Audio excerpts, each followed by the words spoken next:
100 dəfə bunu danışmışam. Qız deyir, nişanı pozuram.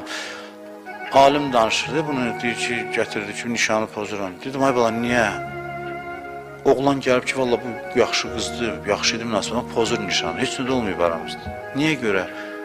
Çağırdım deyir yanına. Deyir, vallah, mənə çox əldən ayaqdan gedir mənim üçün. Mənim də ətim tökülür. Sənə qurban olum, canımı sənə verərəm filan. Nə oldu bax indi? Qızın ağlına bax, görün nə qədər ağıllıdır. Deyir, axı, mən özümü tanıyıram, məndə öləsi bir xüsusiyyət yoxdur. Öləsi bir şey yoxdur. Çox əldən gedir, mənim onun ağlı yoxdur da bu. Məndə belə bir, mən ömrümü belə filan, mən o dərəcədə adam deyiləm. Bu 2 gündür tanış olmuşuq, 5 gündür, 10 gündür, nə oldu axı bu saat ölür mənim üçün? Ölməli bir şey yoxdur. Deyim, alim də deyir, nə deyim buna, görəm, düz tanışıram, mən də bir tər aranı düzəltməliyəm. Deyirəm, indi eşqdir də, eşqin görürsən ki, bəzən özündən asılı deyil. Deyir, özündən asılı deyilsə, sabah da başqasını.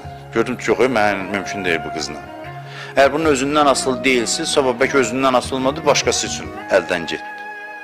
Məndən bir qəşəngi çıxdı qabağına. Qız ağıllıdır. Bəli, deməlidir, deyir ki, kişi qadına səni sevirəm deməsi heç zaman qadının yaddaşından silinməz. Psixologlar da deyir ki, qadın bu sözü eşitməyə ehtiyaclıdır, bəli, amma da həddində.